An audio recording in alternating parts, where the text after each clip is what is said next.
Hello, everyone, and welcome to Integrated Pest Management, a simple solution to problem pests in elderly and disabled housing. I'm Susanna Reese with Stop Pests in Housing. Stop Pest is funded by an interagency agreement between HUD's Office of Healthy Homes and Lead Hazard Control and the USDA's National Institute for Food and Agriculture. Although we're located at Cornell University's Northeastern IPM Center up in New York, we work nationally, providing free consultation and training to affordable housing providers. I encourage you all to visit our website at stoppest.org and find out more about what we offer. Today's presentation is being recorded and will be archived at the Stop Pests website, along with several other fantastic presentations on managing pests in housing. If you visit the Stop Pests webpage and you hit the webinar button at the top of the page, you'll find several pages of recordings. Two I want to highlight are on a pest we're not going to hear about today, which is mice. There were two recent webinars we recorded, one with Bobby Corrigan, and a follow-up presentation on exclusion, that's excluding mice from your building, with Matt Fry. These are really great presentations. I also want to share with you another training opportunity coming up at the end of November. It's a little short notice, but the National Pest Management Association and Bedbug Central put on a global bedbug summit. And this year it's November 27th to 29th. In Denver. And this year is special because there's an affordable housing track. So if you really want to delve into bed bugs with in-depth training, this is the place to go. You can Google the Global Bedbug Summit for more information. As I mentioned, Stop Pests provides free integrated pest management training for federally supported housing sites, but we couldn't provide this service without the efforts of our researcher friends at universities around the country who are devoting themselves to figuring out how we can safely and effectively reduce and eliminate pests from affordable housing. Three of those scientists we'll hear from today are from the University of Arizona. Doctors Dawn Gouge, Lucy Lee, and Shaku Nair are going to be sharing the results of their efforts to change pest control practices in 5 buildings in Arizona. I'm really grateful not only for the work they do, but their willingness to share with us their methods and their results. A few things before I hand over the presentation to the Arizona team. Everyone is muted. We actually maxed out registration with 1,500 people registered for this webinar. Thank you, whomever shared that at HUD. And we can only have 1,000 people on the webinar platform. So some people, if we get over 1,000, will get bumped off, but we have the recording on the website for those who can't get onto the live recording. If you have questions, because everyone is muted right now, please use the chat or the Q&A and direct your questions to everyone or all the hosts and panelists. We'll read your questions in the last 15 minutes of the presentation. If we don't get to your question, don't hesitate to ask us, send an email, and I will try to follow up with you if we don't get to answer your question live. We're going to ask you to participate in a few polls. And, oh, I'm sorry, there's our presenters. I'm a little late on my slide change. We're going to ask you to participate in a few polls at the beginning and end of the presentation. Please answer to the best of your abilities. If you cannot see the polls coming up for you, I am so sorry, but I'm not going to be able to troubleshoot for you. But bear with us. It's only going to take a couple minutes, and I'm going to read the polls aloud so you can listen along. If you're looking for a copy of the slides, a certificate of completion, and eventually in a few days, the recording will be up. You can go to the website I have on the first slide, stoppest.org/go/IPM solution. Nancy, my colleague here, is going to put that link in the chat box so you can all copy and paste that link from the chat box. One last thing, for those that might be having sound issues, they can't hear me, but maybe this slide will help them figure out that they need to scroll over the controls and test their speakers and test their mic. You can also see that this is where you will find the chat and the Q&A, so scroll over the top or the bottom of your screen and those controls should come up. At this point, I'm going to stop sharing my screen and we're going to hear from our team in Arizona, and they're going to bear with us for a minute while we switch presenters.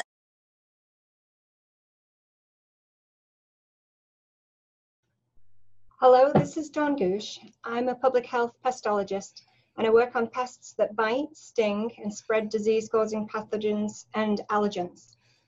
Hi everyone, I'm Shakku Nair. I'm a structural and landscape IPM entomologist, and I coordinate a multidisciplinary team implementing IPM in vulnerable environments such as schools and homes.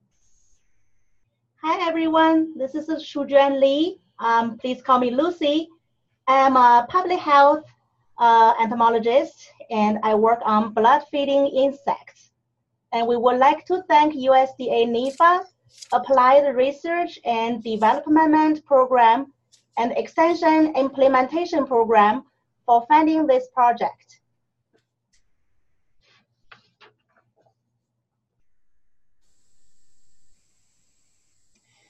So Shakku, Lucy, and I work as part of an interdisciplinary team, and our overarching goal is to make life healthier and happier where people live, learn, and heal.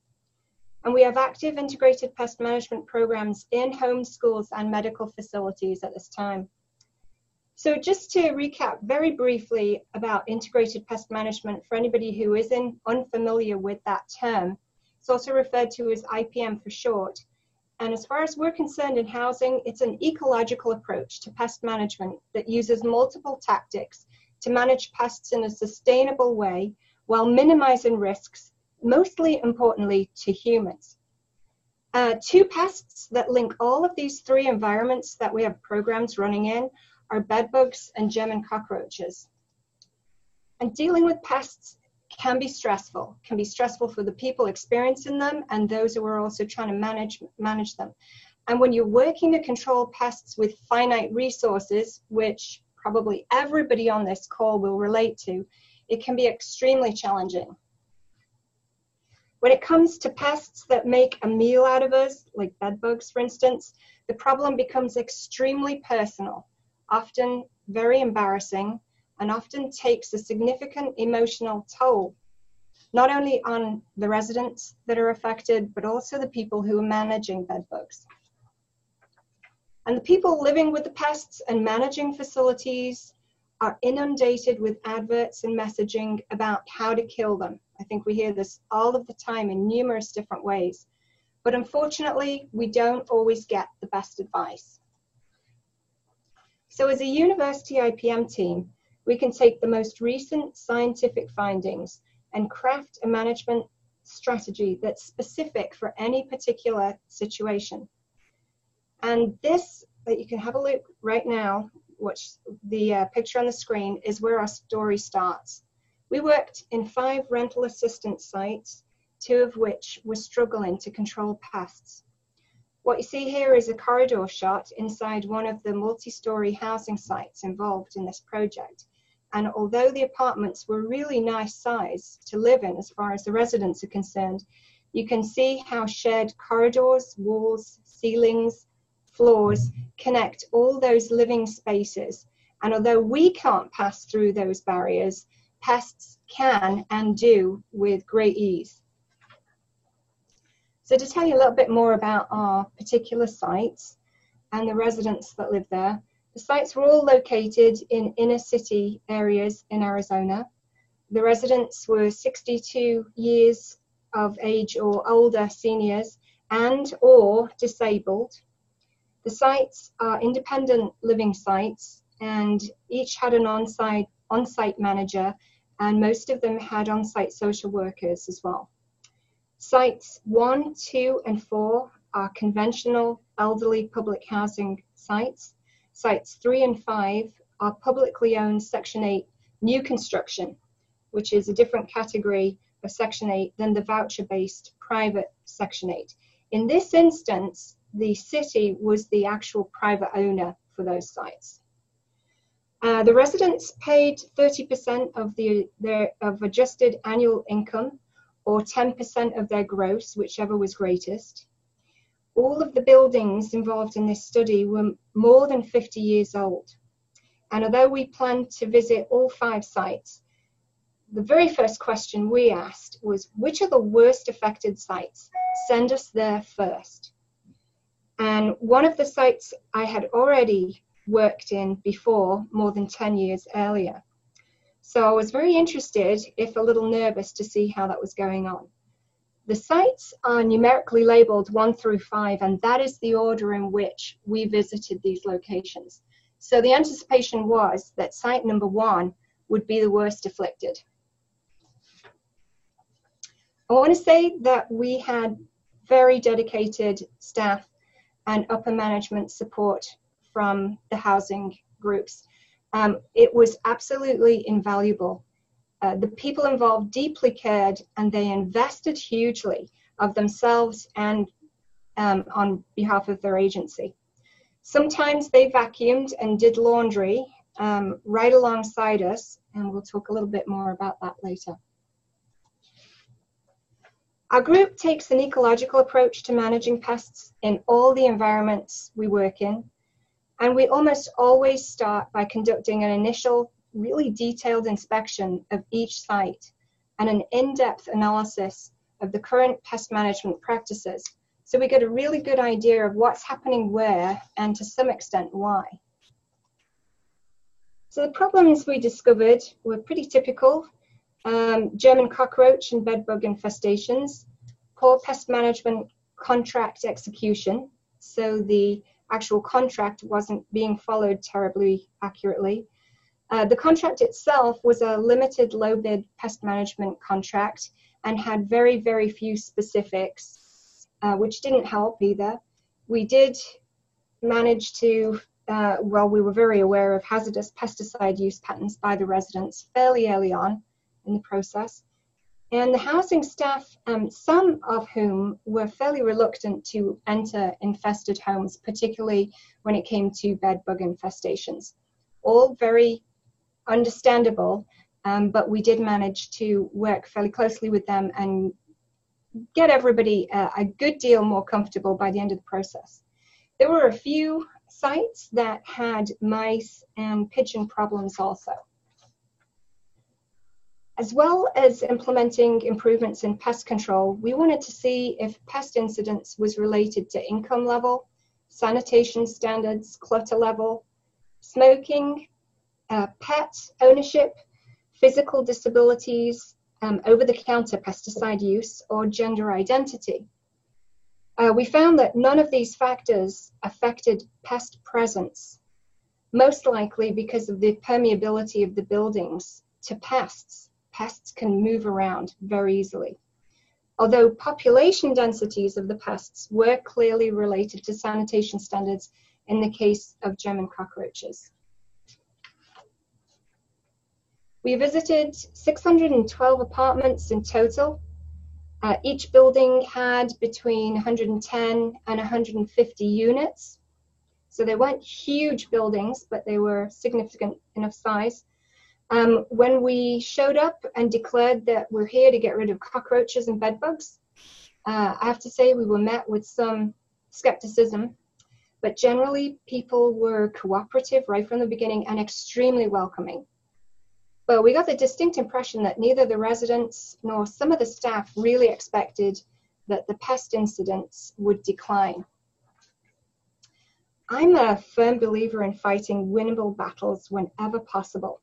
So we decided that we would not attempt to change the way people live. We were not going to criticize sanitation standards or how much stuff a resident had or how organized or disorganized they were. We wanted to make their life easier as well. And this might sound to you like I'm trying to sell you a diet that involves you eating whatever you want and not exercising at all. And that's kind of how we felt, but bear with us. The more able-bodied residents that were used to emptying cupboards and undertaking extensive preparation before pest management service visits conveyed that it was stressful to them. And for those who were not able to undertake those things, you know, they were very nervous and were very worried that this was going to come at a great cost to them in one way or another. And so we really spent some time trying to put people's mind at rest and let them know that no matter what we found, they were not going to be evicted. We're not going to ask them to throw out all of their belongings. And so we spent quite a bit of time just allaying those kind of concerns. We got really efficient at doing whole building assessments, and we thought these were terribly important. The residents got very used to seeing us on a very regular basis. And I just wanted to tell you a little bit more about what we mean by whole building assessments. Typically, the three of us, Lucy, Shaku, and I, went door to door with the help of one or sometimes two housing staff members. And we went in all of the rooms in every single apartment in every building. We could get through about 120 units in a single day when we had a team like that. So let's say 4 people working 8 hours covered 120 units. This is the equivalent of one person spending 16 minutes per apartment inspecting. So what we recorded presence of any live pests that we could see, the live ones, not the dead ones. Lucy gave each apartment and each room in each apartment a sanitation score and a clutter index. We recorded pest conducive conditions, anything that was obviously generating pests at the time we visited. We also recorded whether there were pets in evidence, smokers in residence, whether there was a disability, and any gender identification that we could easily recognize. Lucy did all the sanitation and clutter assessments on her own because we realized very rapidly that each of us assessed very differently. So we wanted, for the sake of continuity, she did every single one each time we visited. So we got to know the residents really well. In fact, one site in particular, there were regular arguments when we arrived, which floor we would start on, which was really delightful. The residents didn't have to be home when we visited, but many wanted to be, and we found that more and more of them made sure that they were there when we visited over time. There were a huge number of benefits from conducting these whole building inspections. You get to know the people and understand their limitations very well. You actually know what's going on where and why. You can show that even the cleanest apartments have cockroaches when somebody close by does. I'm going to repeat that because that was such an important learning moment, and some of our housing staff were pretty surprised. Even the cleanest apartments had cockroaches when somebody close by had cockroaches. And importantly, you get to show that you care just by showing up and really taking time to explain things.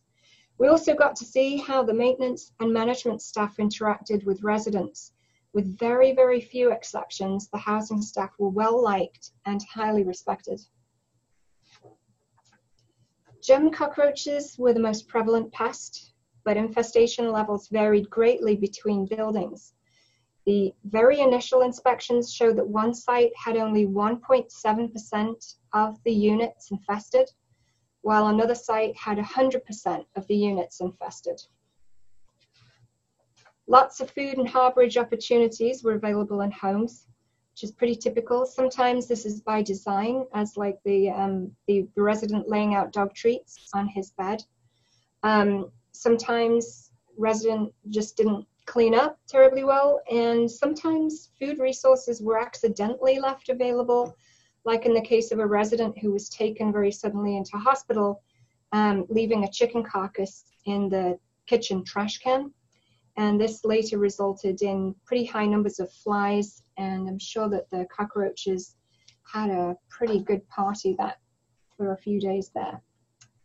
We used a method that allowed us to sort of do 4-minute inspections. We tried to limit our collective attendance down to about 4 minutes. But if a resident needed something explaining or wanted to show us something, we would leave a member of the team there to talk out whatever the issue was for as long as the resident wanted. But we got through our apartments pretty quickly using this method. We placed the B&G low-line cockroach traps with the food-based attractant in them for German cockroaches. These were monitoring devices. and we put them in out-of-the-way locations in kitchens, in particular where residents couldn't see them, and most importantly, where pets couldn't access them. And we would return after a couple of weeks to recover the traps, and we also conducted a second visual inspection of all the units at that time. We communicated findings generally within hours of visiting. Sometimes that was pretty late at night, but at least within 24 hours of our visit after setting or collecting traps. And that was so that the site managers could immediately order pest management treatments in the apartments that needed it. And assessments were done of this kind every 3 to 6 months over up to about nearly 3 years in total. The second most prevalent pests were bedbugs. Initial inspections showed one site with 1.7% of units infested with bedbugs, and one site had 15% of the units infested. But there were significantly higher levels of concern associated with bedbug infestations, despite the fact that German cockroaches can be pretty significant health pests for people who have allergies and sensitivities to the allergens they produce. Many residents had minimal or no bite reactions to the bedbugs, as is pretty typical for older residents, but some weren't quite so lucky. The gentleman's leg shown on the right belongs to a diabetic, and his lesions required hospital treatment and antibiotics for extended periods of time. And the lesions just took a very, very, very long time to heal. Bedbugs were clearly the pest causing most stress and most anxiety, not only for the residents, but for the housing staff as well. So we did a visual bed check, couch check, and chairs, and placed the Sensi active volcano monitoring traps with the lures to detect bedbugs that we might have missed in the visual inspections. We placed the traps under beds and chairs where people rested, and they did detect many low-level infestations that we had not found. We were also interested to learn what the residents themselves did to manage pests. And in one building, about 32% of residents had one or more pesticides, and that was the lowest level of pesticide incidence. One building had 60% of residents with one or more pesticides in their home. Most were purchased from stores or internet sites. We did find illicit, meaning unregistered pesticides from markets and internet sites. We also found outdoor-only products being applied inside, and a few really old legacy products that must have been literally decades old to still be there. There were a wide range of different pesticide classes found in homes.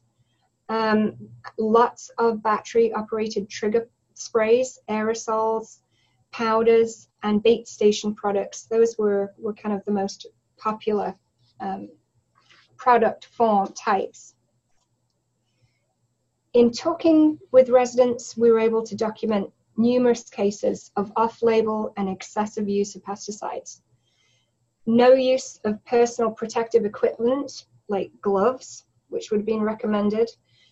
No one read label directions. And one unit did actually require hazardous material cleanup crew to come, and that cost quite a lot of money. And you can see the pesticide residues in the inside of that cabinet where the resident had been spraying that product even over our dishes. Understanding that relying on pesticide product presence in storage cabinets might not be a good indicator of resident pesticide use in any particular apartment, we dedicated part of the grant for pesticide residue analysis. And using standardized alcohol swab sampling practices, we collected residues from 8 apartments. All of those apartments had indicators of really high pesticide use in them. Either the resident verbally described what they were doing, or we just simply found a bunch of different products. Findings indicated that cockroach bait products could not be detected even when they were used in excess.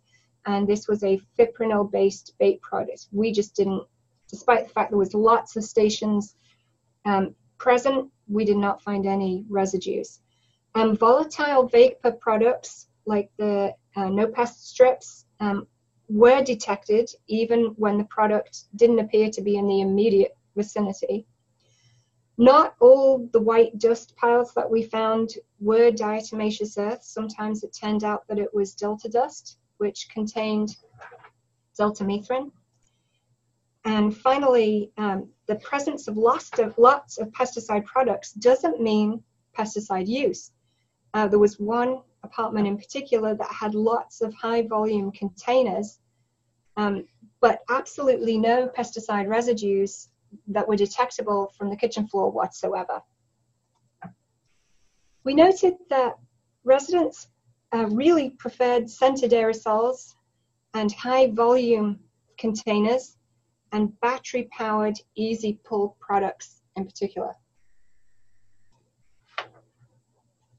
We assisted with pest management actions, but the service provider undertook most of the management actions themselves. So this was a service provider who had the contract to do the pest management for the sites. The housing management team asked the service provider to work with us, and the pest management service provider cooperated pretty well and appeared to be happy to use the products and some of the strategies that we recommended. We changed German cockroach control practices from cyfluthrin sprays of apartments with reported problems, which were very few, to a rotating bait program implemented in all apartments with active cockroaches found in traps or visually noted. Cockroach baits with different classes of pesticide were rotated every 6 months to avoid pesticide resistance becoming established. And we also ran some tests to determine if cockroaches were exhibiting glucose aversion, and we did not actually find any. We recommended vacuuming and policies on emptying garbage in the case of a resident suddenly being absent, and in-home help wherever needed. We changed the bedbug management practices from cyfluthrin sprays to wall void dusting with silica dust, Cymexa specifically, and dual action crack and crevice liquid pesticide treatments. We stressed the importance of vacuuming before and after and clothes dryer use as much as possible. In instances where residents were not able to undertake vacuuming and drying, we teamed up with very wonderful housing staff and got the job done. We didn't want family and friends to be involved in that part of bedbug cleanup out of concerns that they may take bedbugs home with them. So overall, these are not well or able-bodied individuals who were living in our sites. We became aware of vulnerabilities, and many residents were wheelchair, scooter, or walker enabled, were suffering from cardiovascular disease, stroke, or diabetes. Some had cancer diagnoses and were undergoing treatment. Some were legally blind, deaf, or managing psychiatric conditions. So for us, it just made good sense not to ask for changes in the way people lived or to ask for extensive preparation before pest management service visits. Made no sense whatsoever. We constantly talked to residents and housing staff explaining pest ecology and management strategy. We inspected and monitored regularly, communicating results very quickly.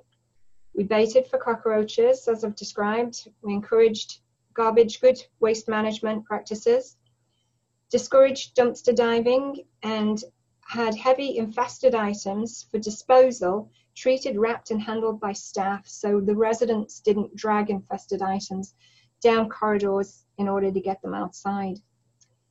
Dual action crack and crevice sprays and Cymexa dust for bedbugs. Vacuuming, can't emphasize how important vacuuming is. Laundering or just drying clothing items and bedding, and encasements on mattresses. All of these tools we used. And again, No extensive resident preparation was asked for or expected. We achieved an 87% reduction in the number of apartments with German cockroaches. Our action threshold for German cockroaches was 1, meaning a single cockroach necessitated the bait placement, and it took about a year to drastically reduce building-wide incidents in severely infested buildings. The site numbers here were the order in which we began our inspections and changing pest management practices. We asked for the worst site first, but as you can see from the initial pest levels in blue, the third site was by far the worst afflicted. So it turned out that site 1 logged the most complaints. Dawn, excuse me. The slide that we're seeing does not show the actual graph. Would you just say out loud the reductions for us? Yes. Sorry. So, I'm sorry for anybody who can't see that. So the German cockroaches at site 1 started at about 40% and went down to about 1%. In site 2, there were about 30% of units had German cockroaches. That was reduced down to about 10%. Site 3 had 100% of the apartments had active German cockroach infestations in, and that was reduced down to about 15%. Site 4 had about 35%, and that went down to about 2%. And site 5, which was the site that I had previously worked in, had almost none. No, there was about 1.7% of units were infested, and that was about the same when we finished. So site 1 was thought to be the worst affected, but actually wasn't after we'd done the whole building assessments. Hopefully that one shows up okay. Similarly, we achieved a 93% reduction in the number of apartments with bedbugs. Our action threshold for bedbugs was 1, meaning a single bedbug necessitated continued treatment, and it typically took 6 treatments depending on the severity of the situation. Hopefully you can see that site 3 was again the worst afflicted. Site 1 had less than 14%, had about 13.5% of the units infested, and that went down to less than 1%.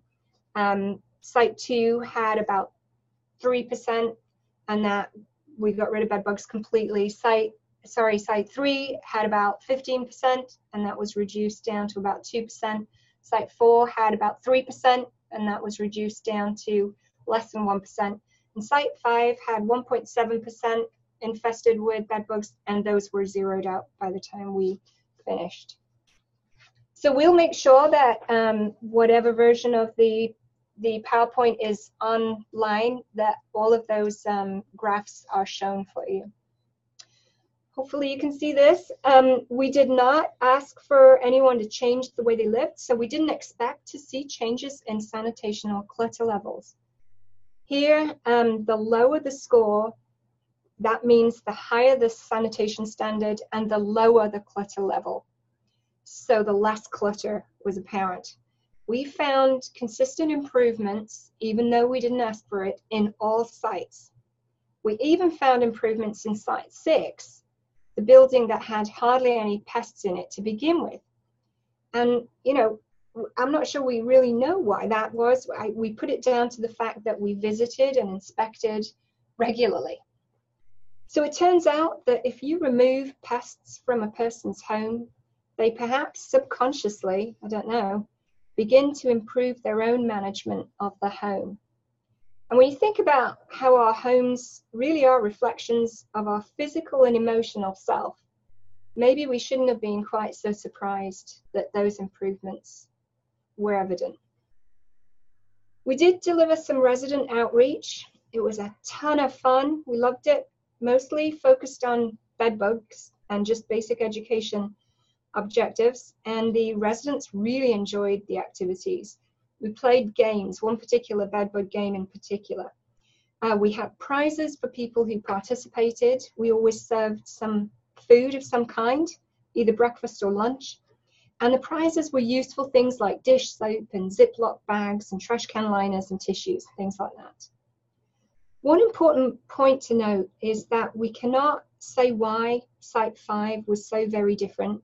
I would love to think that improvements made over a decade earlier simply stuck, but there was no ongoing assessment of this location, so we really can't say for sure. That site participated in a Stop Pests in Housing education and outreach event, and I was in touch with the site facility manager for several years after that.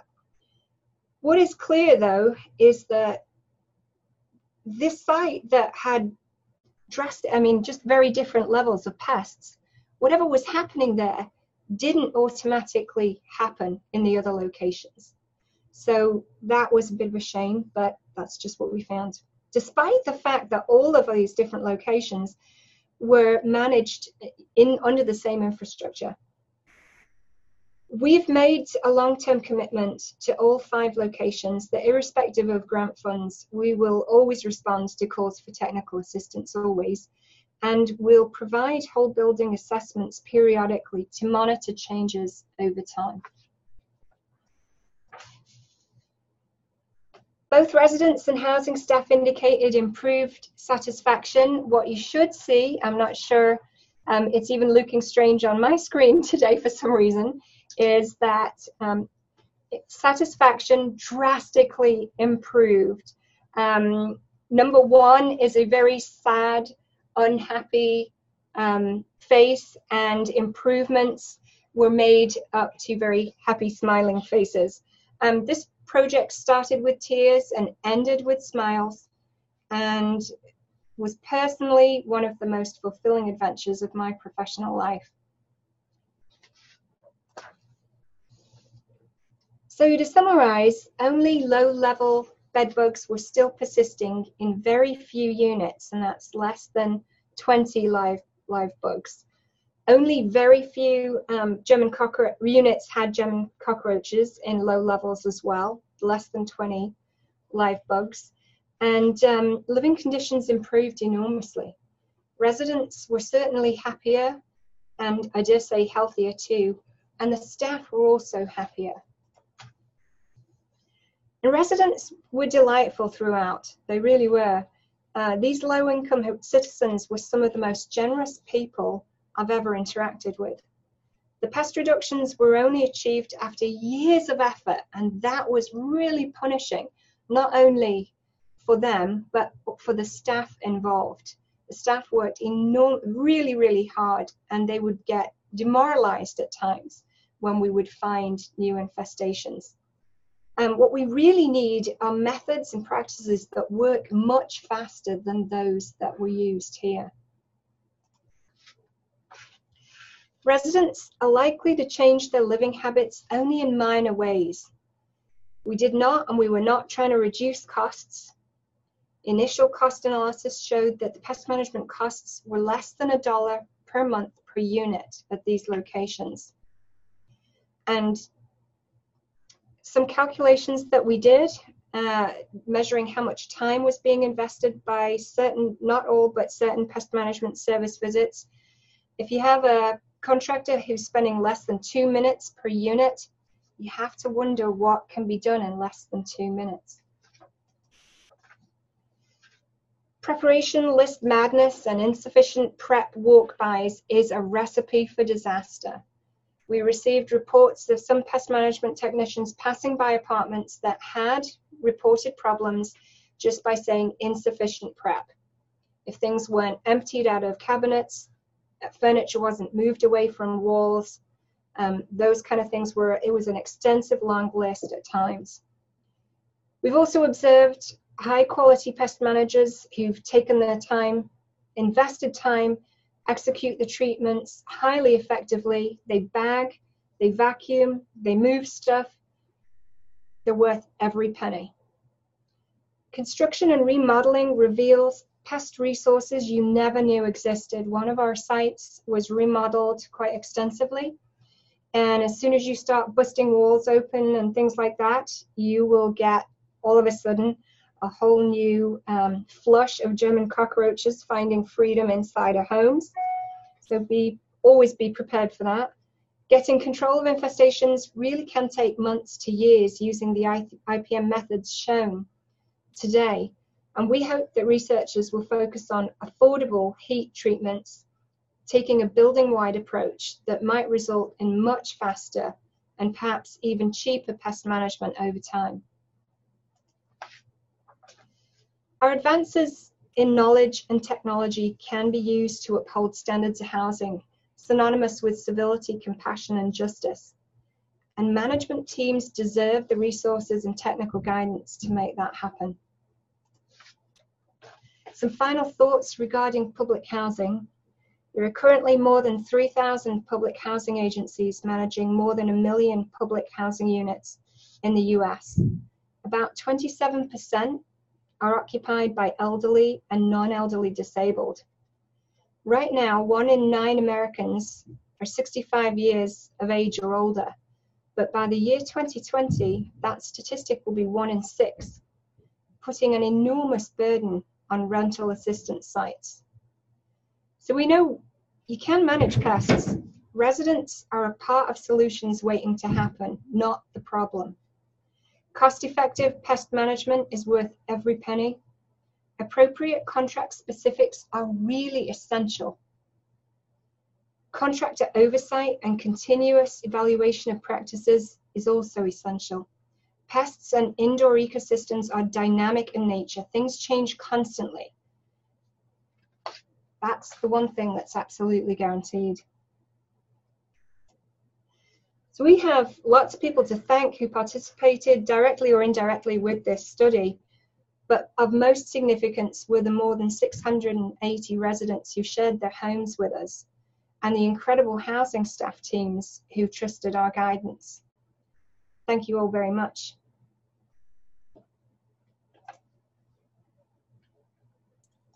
Okay, thank you so much, Dawn. I'm going to share my and a couple slides, and if you bear with me, we are going to take your questions, and then we'll have our last 2 polls. But I have been trying to keep track of the questions in the chat box, and I'm going to go through the ones that I recorded. But again, if I miss your question, please stay in touch and feel free to get in touch with Dawn and Lucy and Shaku and ask your question as a follow-up question, or get in touch with me. I'll put my email. Oh, my email is on the page right now. Sorry.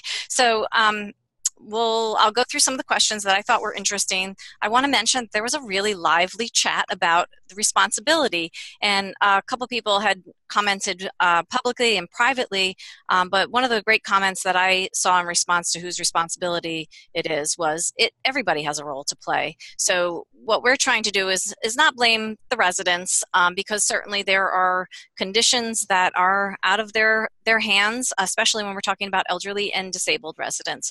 So I think that's really the point that our presenters would make and I would make, is that everybody does have a role. But very often control failure has a lot more to do with subpar treatment, chemicals that don't work, or relying on chemicals too much. Would you guys agree?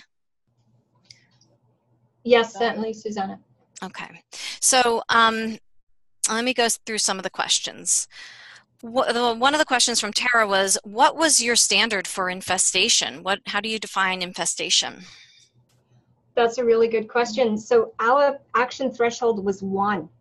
And there was a reason for that. 1 bedbug of the female kind can set up an infestation. 1 German cockroach of the female kind can set up an infestation.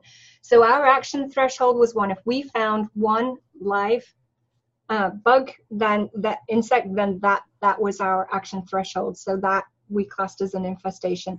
Now, clearly, you can get 1 of anything wandering in, and that's the sole individual.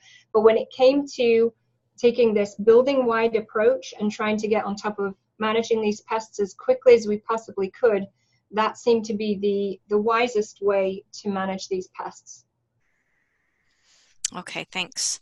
I apologize. There are so many questions coming in. If we don't get to you guys, I will definitely go through these questions, and they're attached to an email address, and I'll get back to you because there's some really good questions coming in, but I don't know that we'll be able to get to all of them. One of the questions I'll answer right away: will you be sending a copy of the presentation? There is a copy of the presentation on my website, so the easiest way to get there would be actually on my next slide. You go to the top of my website and hit webinars, and then hit the IPM solution, or go to this website at the top of the page. Okay, so I'm going on with the questions. Milagros asked, is it true that self-treating counteracts pest control chemicals? So it certainly can, particularly when you're trying to manage German cockroaches and baits are placed. In fact, even cleaning agents that contaminate those baits can make them less palatable for the cockroaches. Another way of thinking about this is an awful lot of the baits are highly technical baits where you get a very wonderful dominoes effect. You kill one cockroach, and other cockroaches consume that dead carcass, and they then die. And there's secondary and tertiary poisoning of subsequent cockroaches that feed on those dead bodies. You want to get the most use out of that you can, obviously. So we definitely, you have to be very careful where products are placed and that they're not interfering with each other.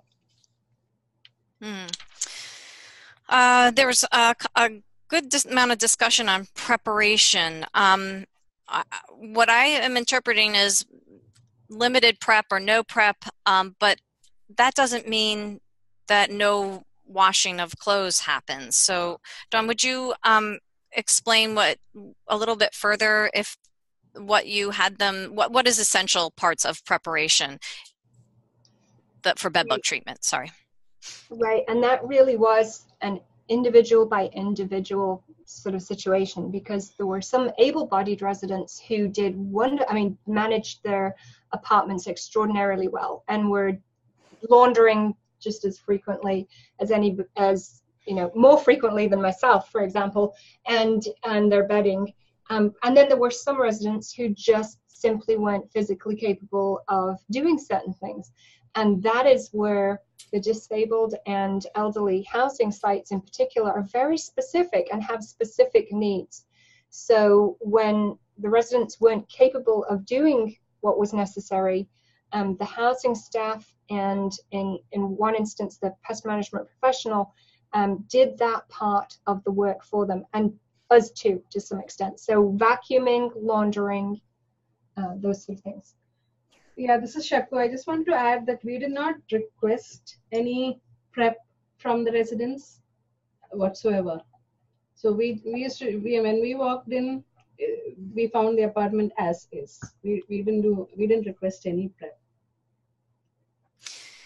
Yeah, a lot of people are asking very specific questions about scenarios, and I encourage you to have a conversation with me because some of these are very specific scenarios about, how to help somebody in an individual situation who can't do the prep and if they have a disability.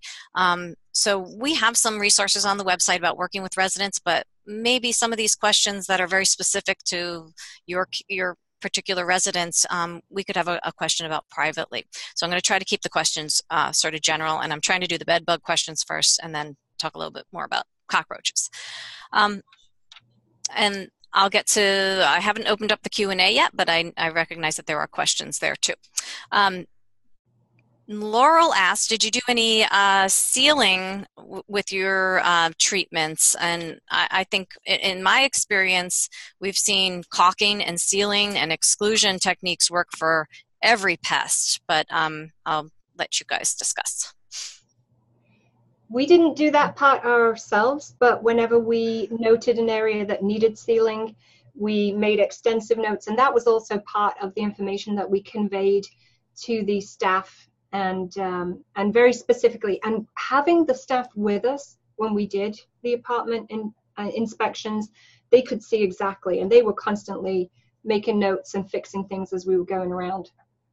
Mm-hmm. So yes, definitely an important part, sealing.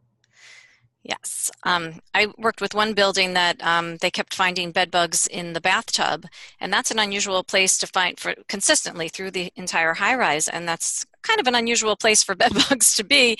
And they figured out they were traveling from unit to unit around there was space outside the bathroom vents. So once they sealed those up, they were really able to isolate their infestation, and also heating lines too. Another building I worked in, they figured out that they could caulk and seal around the heat lines, and that stopped a lot of the spreading.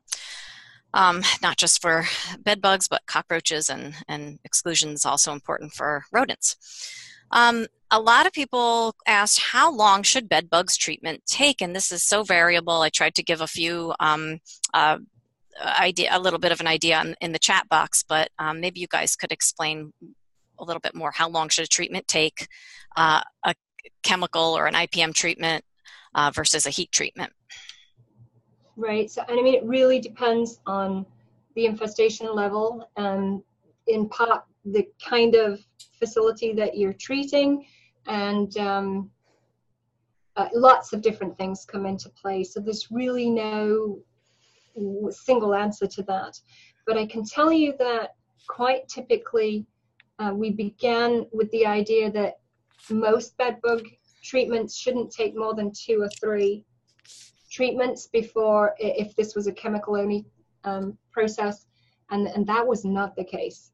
The majority was 6 treatments at least before most of these infestations were under control.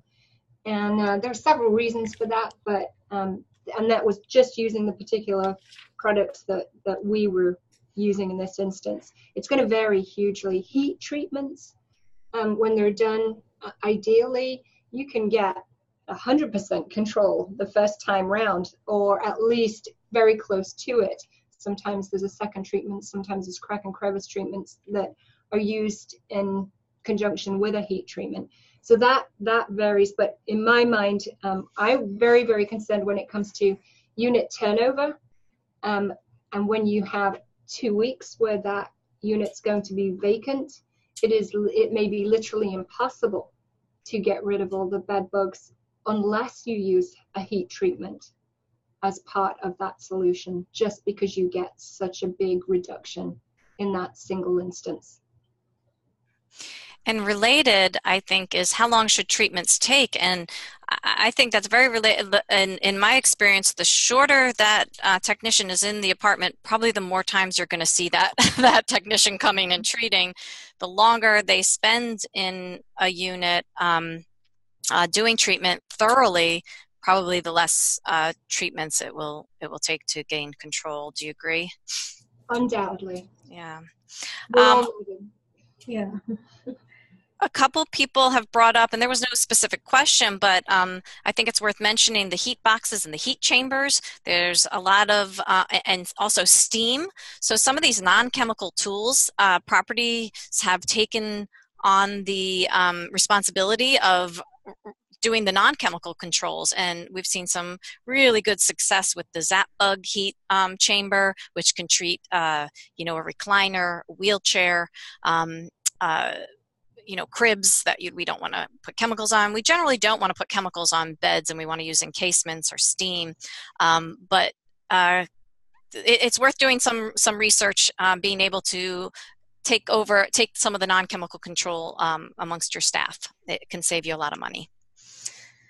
Let's see. Brian brought up Apprehend, and I just want to say, yes, it's a new product. I want to caution that there is no silver bullet. And although Apprehend looks promising, we don't have good objective research on it. I think that will be coming. But even with technology and new products, bed bugs can evolve to resistance to even new products. But we are keeping our eye on Apprehend. Dawn, do you have anything, or do you guys have anything to say about Apprehend? We have not. I'm looking at the two ladies. We have not had any personal experience with that product yet. Okay. Well, we'll be keeping our eye on it. I only recommend products that I have seen definite research on, so I've been keeping my eye out and hoping that we see some good research on that. Deanie Miller and Virginia Tech, I think, is going to be running some trials. Okay. Oh, somebody asked about the game that you played. Do you want to share where they could maybe possibly find that game? Sure. The link to a handout is also on the website, right? Yes. Okay. So our website has a link to the game, and it was a game based on the a board game actually, like you play snakes and ladders or candy cane, games like that. But the points on the board were actually bedbug poop spots, and we combined it with information on bedbugs, how you can get bedbugs, and what things actually favor bedbugs, what do not. So a dice is rolled in a board game, but in this case, we used a wheel to turn, and when the wheel was turned, depending on the number that the participants got, they could move forward or backward, depending on what spot they reached. And it was very interesting. So we usually, when we did the outreach, we would split the room into two, have two teams, and have two colors of bedbugs for each team. And that brought on a spirit of competition, which was very interesting to watch. And people were very interested in giving answers and, trying to avoid the points that would make them go back and things like that.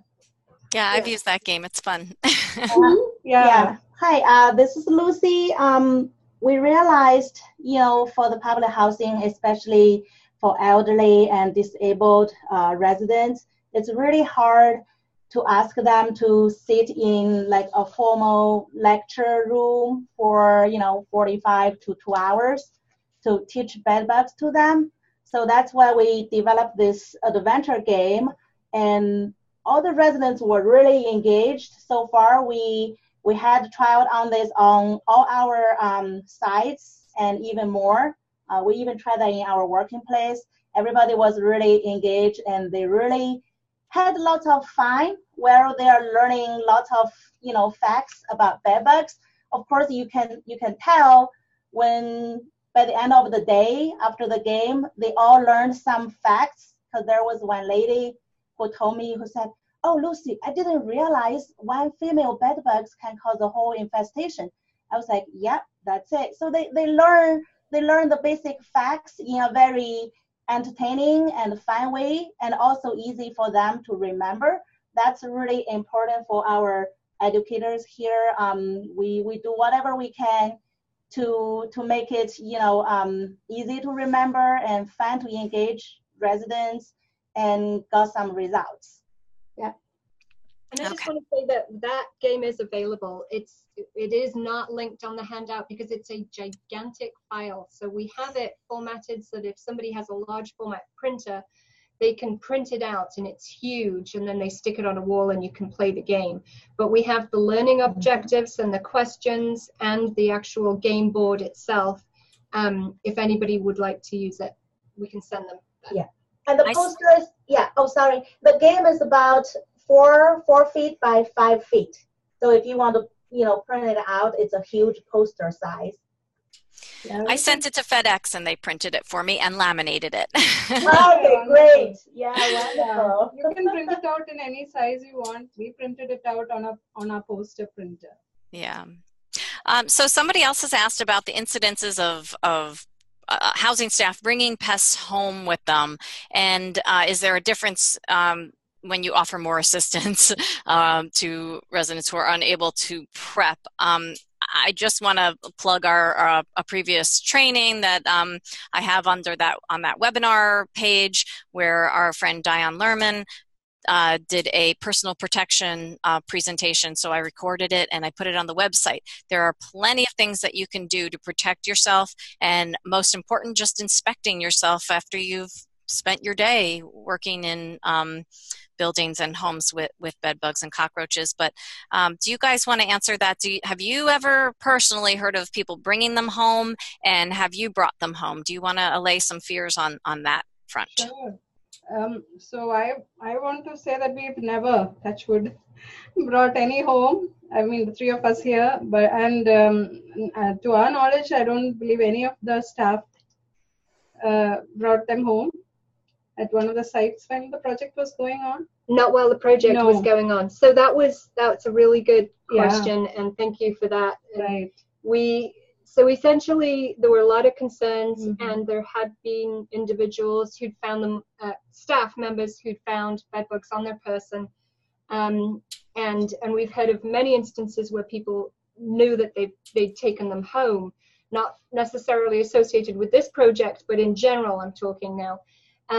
But we really showed very, very simply how to not do that. And we gave all the maintenance crews get together once a year to do safety training. And we found that just doing a presentation on here's what I do, an awful lot of people, oh gosh, that makes lots of sense.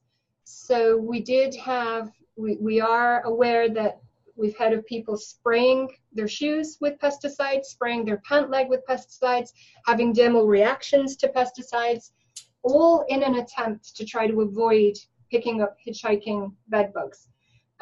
What we replaced all of that fear with, it is fine, you can completely go in and be around bedbugs as long as you do certain things when you exit. We wanted to make sure we didn't take bedbugs from one apartment into another apartment. So we used boots, little booties, disposable booties over our shoes.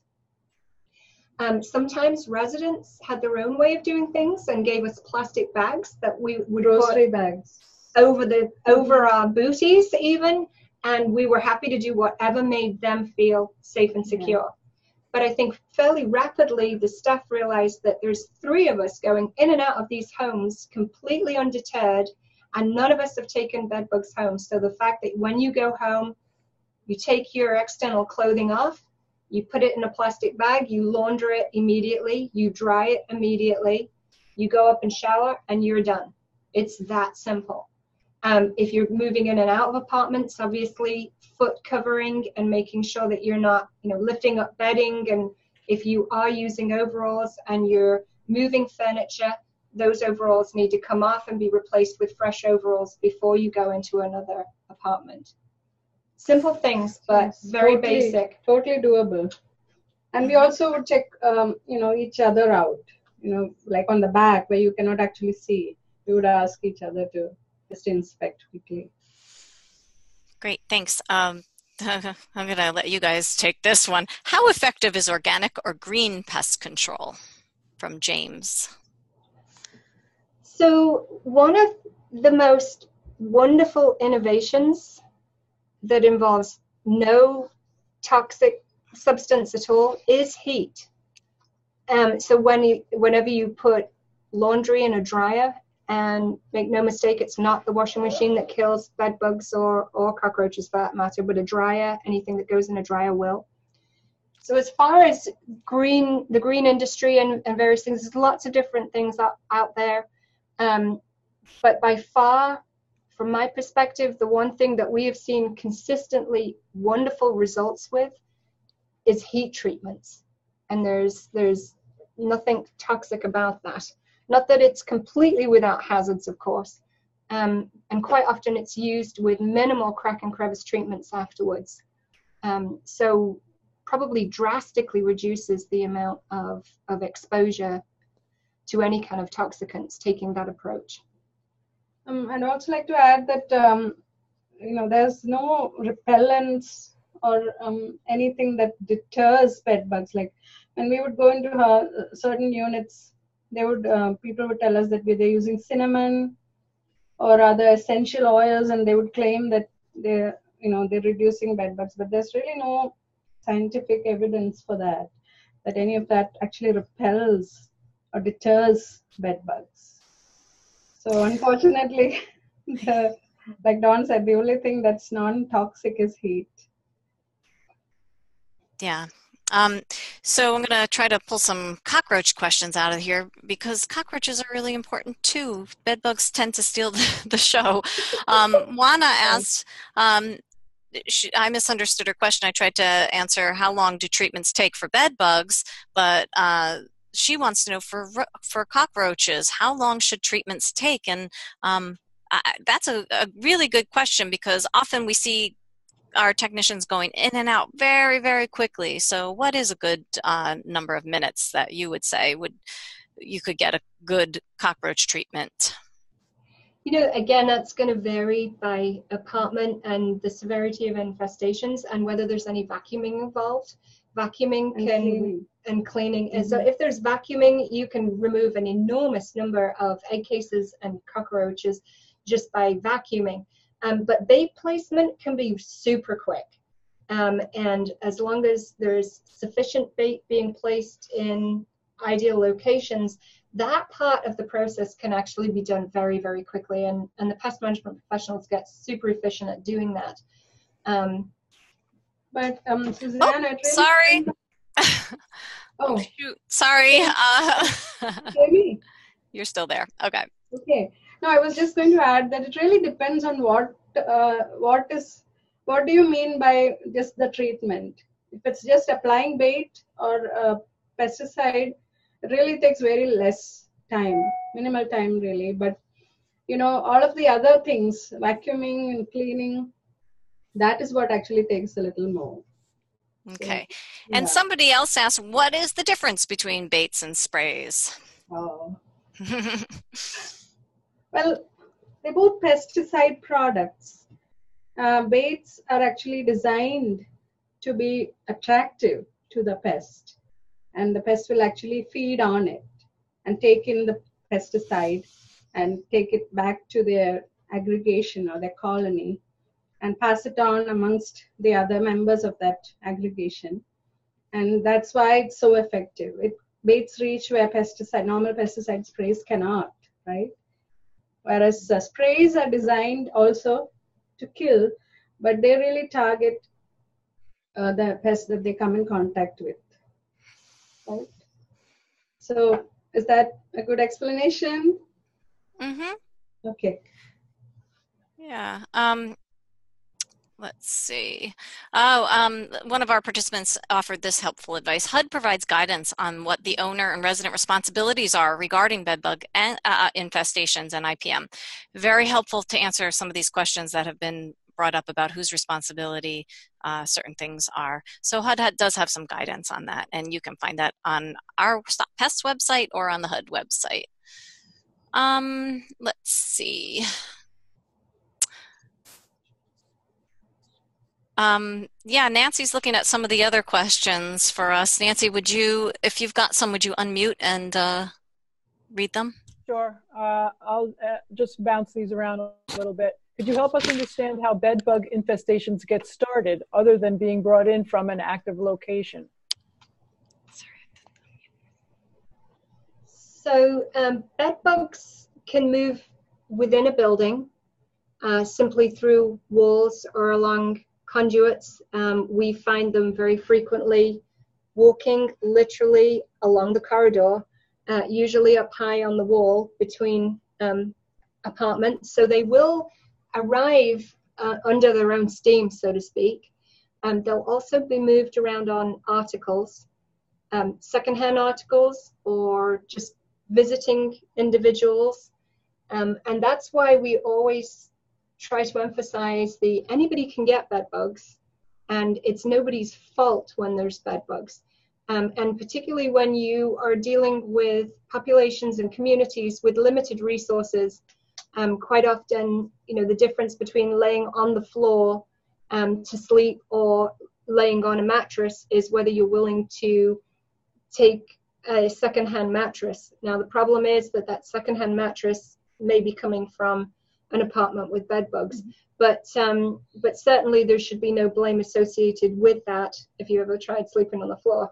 So they can arrive on their own, especially in multi-unit apartment complexes. They can also hitchhike in on items, whether it's bedding, clothing, any number of things. One of the major issues we run across is misunderstanding between building management and pest control operators about who should be doing what. What advice can you give folks managing housing for the elderly when they are contracting with a pest control operator, and where can they find resources for managing that relationship? Right. So we recommend the more specifics you can build into a contract, and we have been acutely aware of some of the challenges associated with developing contracts. Sometimes entities want to develop contracts that are applicable to so many different kinds of environments. It's very difficult to write any specifics in. And so we really recommend taking each unique kind of habitat and writing specifics designed for that. So in this particular instance, we'd not only be talking about housing as opposed to parks or theaters or something. We're talking about housing that is occupied by residents who are elderly or disabled, or both. And then you have to build in a lot more specifics. And that way it kind of takes out everybody's wiggle room on who's responsible for what. So we've had a great success by having a common meeting, right? With the building management, the pest service provider, and us. So we were there. So having a healthy discussion about this entire process of building in contract specifics and who should do what. I think that helped greatly to put these specifics in place and get that understanding who's responsible for what. So I think that kind of a discussion early on in developing an IPM plan for a particular site really helps. Right? There's a couple of questions about bedbug dogs. What do you think about using dogs to determine bedbugs? We've seen them used very effectively. The best by absolutely hands down is when you have a super handler who's also a pest management professional, and the dogs are just remarkable at detecting, and then you need to have a human go and verify, oh yes, that's a live bedbug, rather than a dead bedbug or something else. I mean, dogs, just like people, have good days and bad days. There's no question about the fact that they have a sense of smell that is just beyond comparison with humans. We can't remotely relate. So they using those abilities to best advantage, but I do think it's important to have a human verify alongside the dog. It's the team, actually. It's not the dog alone. It's the canine team.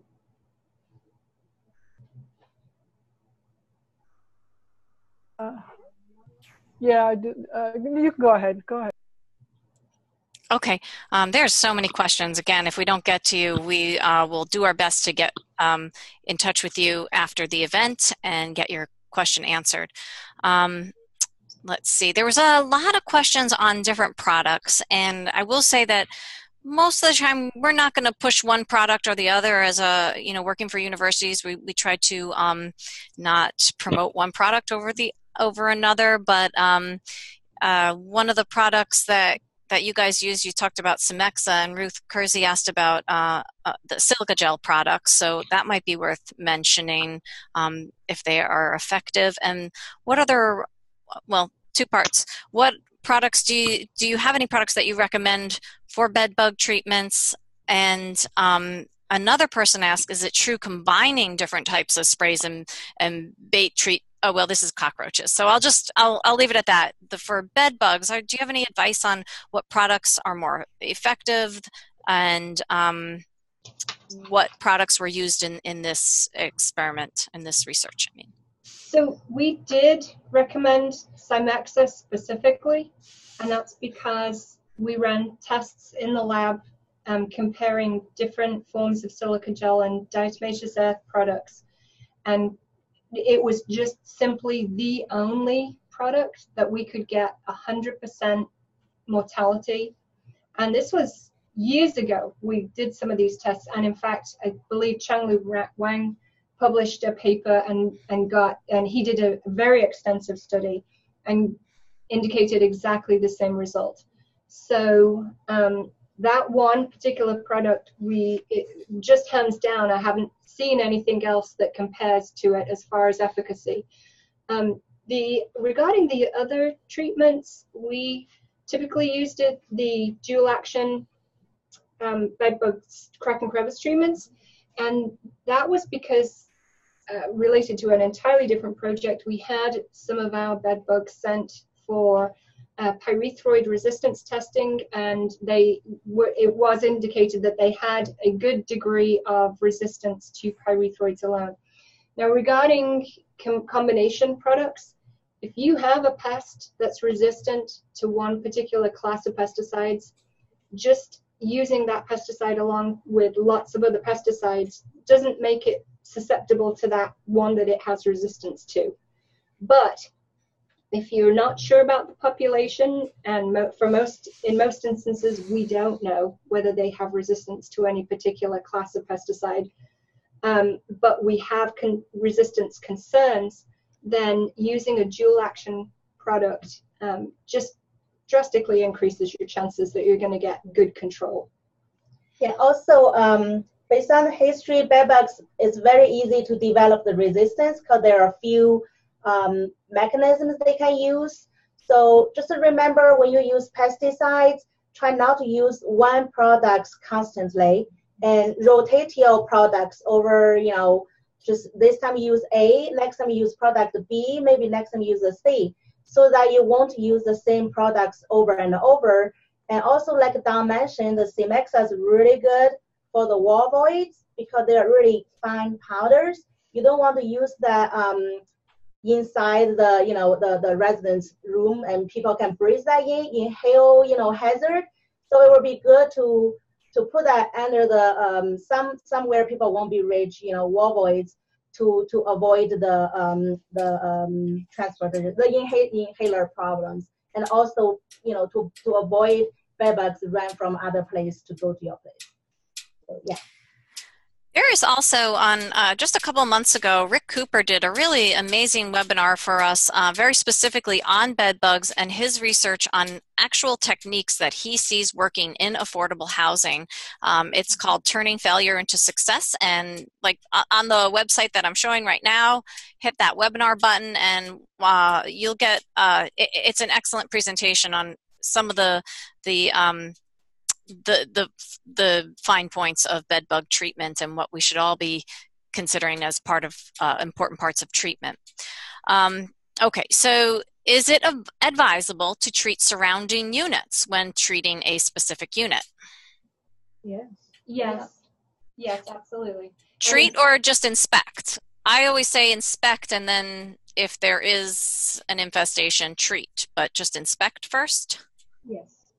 Well, we inspected and wherever we found bed bugs, either visually or in the traps that we were using, we treated, and then we used the clover leafing approach. So we did treat the apartments, and there's a couple of reasons for this, and I know that there's lots of different research indicating slightly different things, but we wanted to take a precautionary approach. We wanted to stop bed bugs from moving, and there are certain things that residents do, there are certain things that the actual tools used to kill them can cause bed bugs to scatter.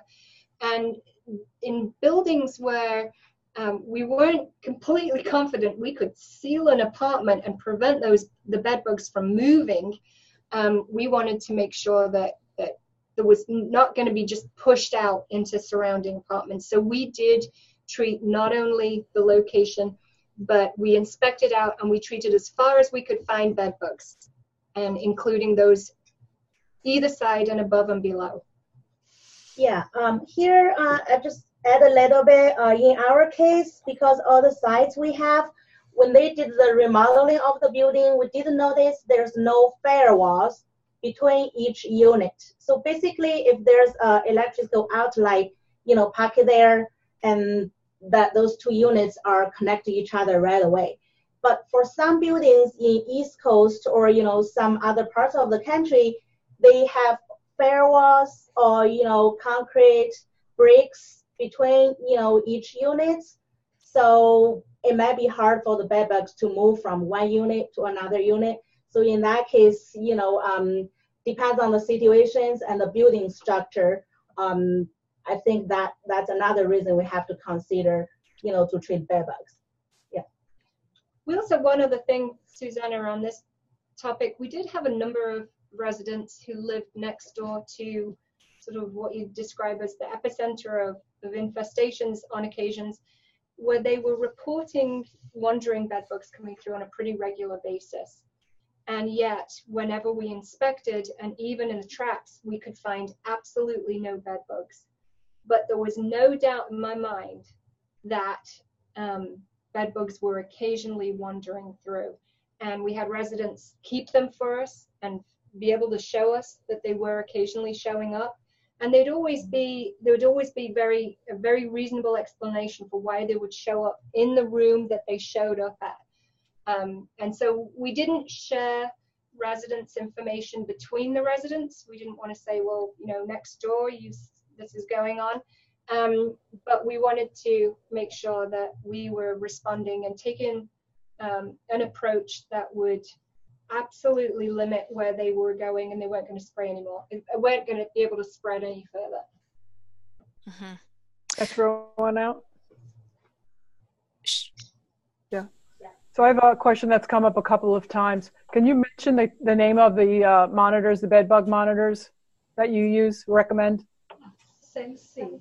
The Sensi active volcano traps, and you can use them with and without the lures. We did both, but we did find, and for some strange reason, the teeny tiny bed bugs showed up in these volcano traps pretty frequently, which was very interesting. The lures seemed to be particularly attractive to the immature stages. Did you get the name? It's in the presentation, actually. It's actually it's developed by Cooper's, Dr. Cooper's team, and the Bedbug Central. Yes, right. yeah. I think right. Susanna may have more information. So if you're interested, you can contact Susanna for the information. Is that okay? Yes, yeah. I'll send you a free sample. Yeah. Maybe. Actually, I shouldn't offer that with 800 people on. Yeah.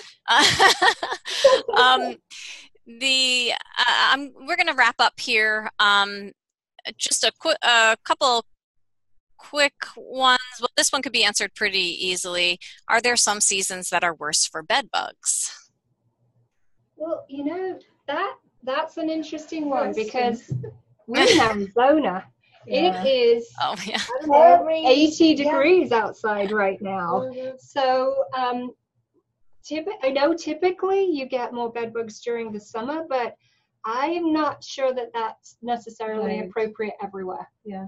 And also the other thing is, many of these kinds of buildings where elderly and disabled people are housed, they maintain, temperatures higher than what we would normally maintain in other homes. So that's enough. That's very, very favorable for bed bugs. And so there's no reason why populations would go down at any time of the year. Yeah. Would you guys a lot of people ask about rubbing alcohol. Can you explain its usefulness? One person said, a couple of times I've seen people spray it on them before going into an apartment. And the question specifically that came up is spraying it maybe your pant legs as you come out of an apartment. Would you just touch on rubbing alcohol for everyone? I know it seems like it's a little overused in some cases, and people don't understand that it just evaporates. But Sure. So if you spray a bed bug with alcohol, you will kill that bed bug. But if you spray alcohol on your pant leg and it evaporates and then you walk around, it's of no use whatsoever. It's not going to deter bed bugs or kill them once it's dry and it's evaporated. But we really discourage alcohol use other than by professionals, just because of the flammability risks. Okay. Yeah. And people tend to over-rely on it. Oh my goodness, there's so many great questions here. Wow. I'm going to have to say I'm going to save these questions and get back to you individually. Thank you so much, everyone. If you can hold on for a couple seconds, we're going to put up 2 more poll questions. And if you, before you sign off, answer these poll questions for us, but keep in touch with us. We will get to answering all these questions. They're wonderful questions, and I wish we had time to answer every single one. Thank you very much, everybody. Happy Thanksgiving. Happy Thanksgiving. Okay, thank you, everybody. I'm going to keep this page open, but please feel free to sign off. I'm going to make sure I have all the poll questions and the Q&As saved, and then I'll get back to you sometime in the future if we didn't answer your question. So thanks for hanging in there with us, and have a great Thanksgiving. Take care. Thank you.